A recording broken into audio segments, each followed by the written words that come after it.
Coming up in this video, I've got a gin review all about Whitley Neill's original gin from way back in the day. So if you want to know all about it, what it tastes like, where you can get it from, then stay tuned.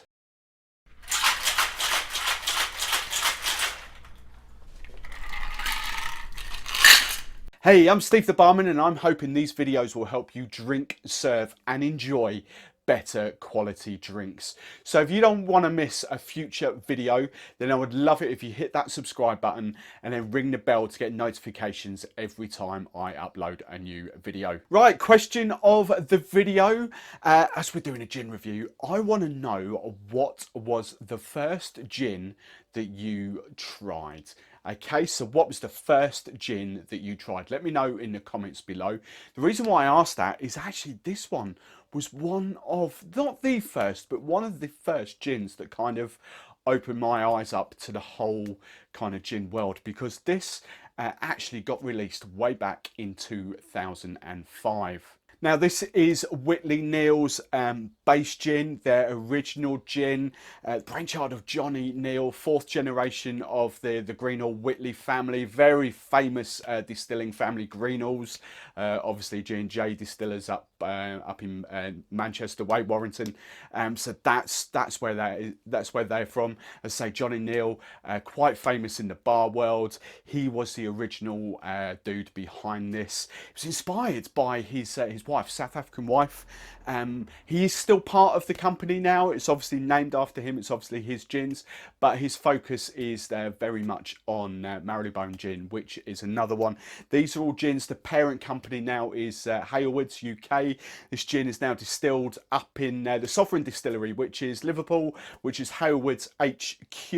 And as you might recognise from the label, especially if you're in the UK, you will recognise a whole heap of flavoured gins that kind of stem out, and this is the base gin for all but two of them, I do believe. So let me tell you all about this gin. Now, as I've mentioned, Johnny, when sort of distilling and creating this, did take influence from his South African, his wife's heritage, and we've got two big botanicals in there that come from South Africa. The first one, this is what that little logo, let's show you on the close-up hopefully, that's what that little logo is all about. That is actually, I don't know quite how you say it properly, no doubt I'm going to say this wrong, but this is the Baobob Tree, B-A-O-B-O-B, from the Baobob Tree, and that's a fruit, kind of like a citrusy fruit.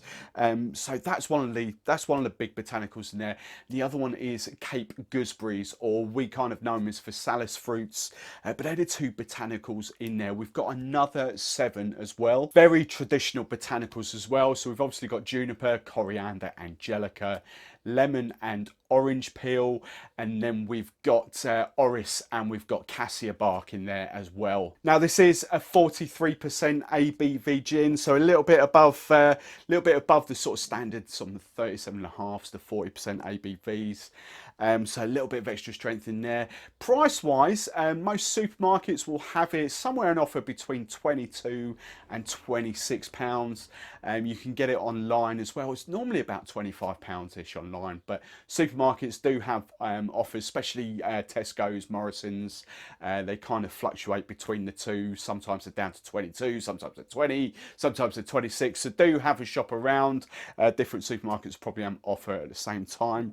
But say this is one of the very first gins that kind of I tried. It was very big back in the day. I don't know whether it wasn't Halewoods, but I don't know who owned it back in the day and pumped it out there. But it was massive in the trade, sort of in the mid 2000s. So you want to know kind of what it smells like and what it tastes like. So let's get into it. Now let's have a little whiff. Straight away off the nose, big juniper comes and hits you. And then maybe a bit of lemon on there, but basically just sort of that piney fresh juniper. That's what's coming through on there. Proper sort of dry gin. Let's have a little taste of it. I'm just going to pour a little bit in my glass. Maybe an ice cube. We like a bit of dilution. Again, smelling it. Does it open out in the glass anymore? I'm just getting juniper really. Maybe a touch of the sort of citrus coming off there, but big juniper notes.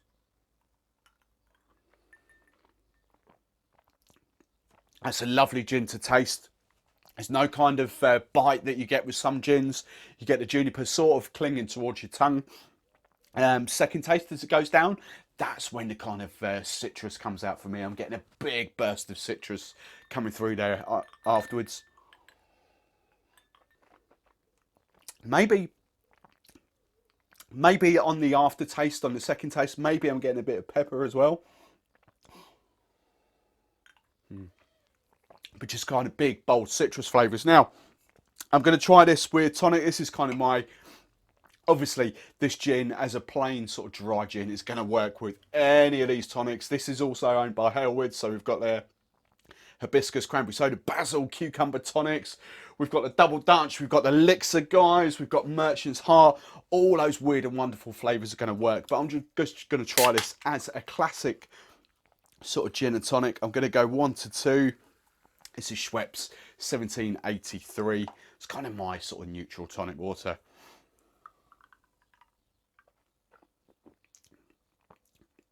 And that makes a stunning, refreshing, maybe different fruits coming through there. Is that, maybe that's the kind of the Cape Gooseberry coming through.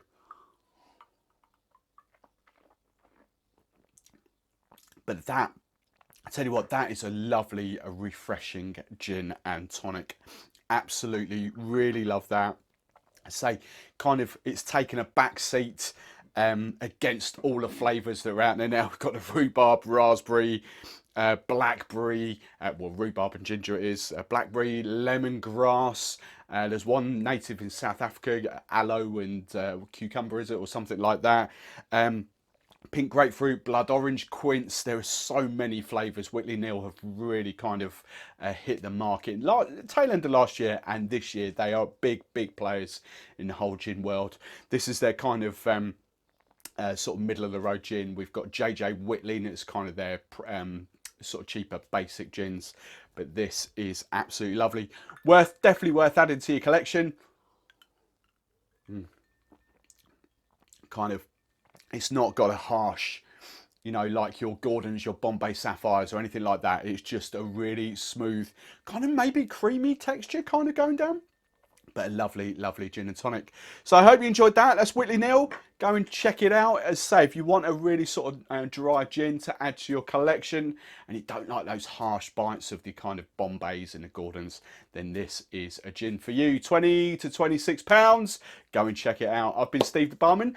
Make sure you hit that subscribe button and I will see you next time.